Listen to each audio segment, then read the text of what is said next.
So I'm one of those sewers that I create stashes. When things go on sale, I buy them and I stash them. For example, let's look in my drawers here. Here's some patterns that I've collected through the years. Baby, kids patterns. Here's more patterns. Look at some of these. A lot of different patterns. When my friends, my best sewing friends come over, we'll go through these patterns and see what they want to make. I even got wedding. And you know, a lot of these patterns you can use as a base and then you can alter and change to make it more up to date. You know,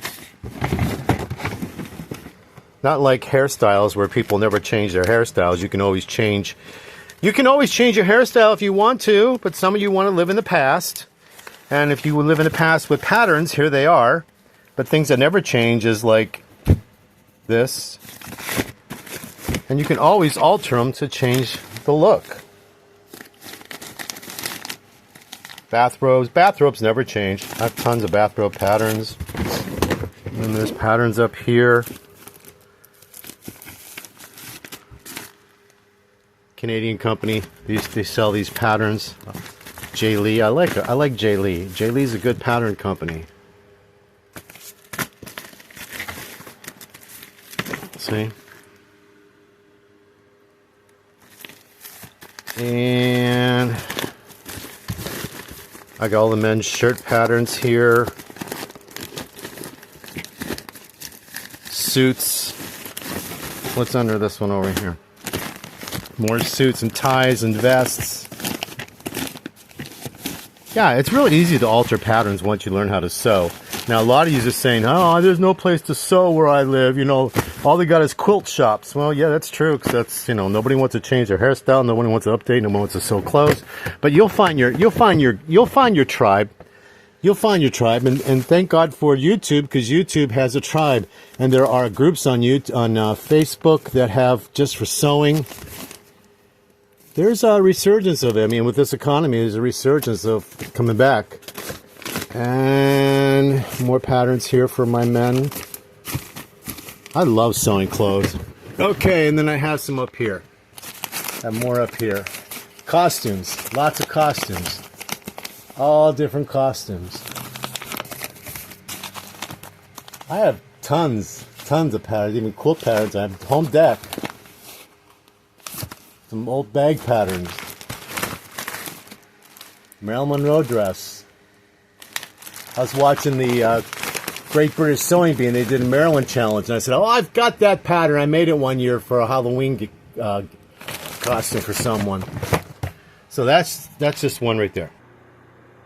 Here's a pattern here I'm working on. I pulled out from my stash. And I back my patterns with interfacing. And sometimes I'll glue them on cardstock or on that board you use for pattern making.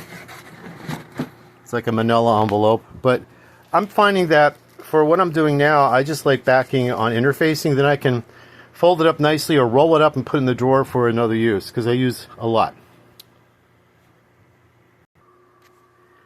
Here are more. Yeah, when they go on sale, I grab them.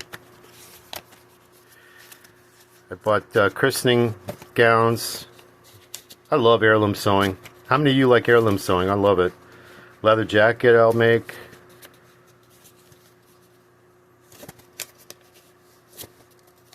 Yeah, lots of different patterns there.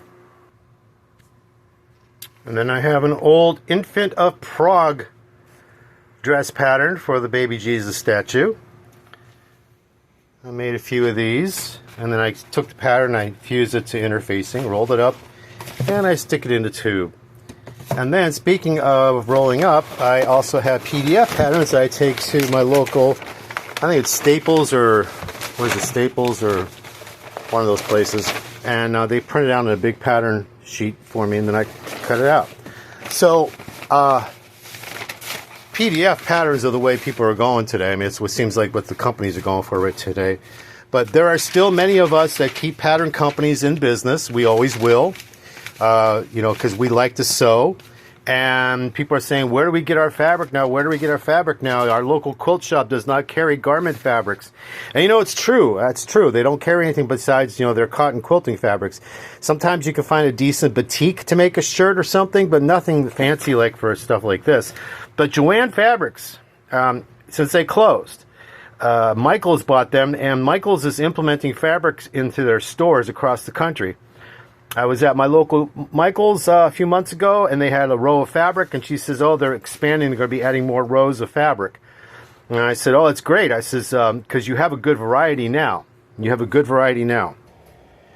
Here's some fabric I got from Michaels, which is going to be a shirt, and this is a lighter weight cotton. I normally don't like cotton. I like a poly cotton, but I like this. And I had to do very little ironing after I pre-washed it. But this is nice. It's only print on one side, you know. A good shirting fabric will have print on both sides. But yeah, this is still going to make a nice shirt. In this economy, you know, we get what we can, and we make our own stuff now. And then we reuse old fabrics from old clothes and make new clothes. So they do a lot of that on the Great British Sewing Bee. Now, if you're in the United States, the Great British Sewing Bee is now on the Roku channel, and it's free.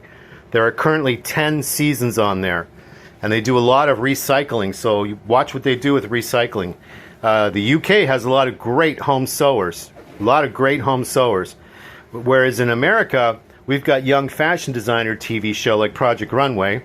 With the UK really has a lot of, they promote a lot of the garment sewing for home sewers. In America, they promote a lot of quilting. You see the difference? So, I mean, if you want to wear a quilt to go out, that's great. But I'd rather wear a shirt and have fun.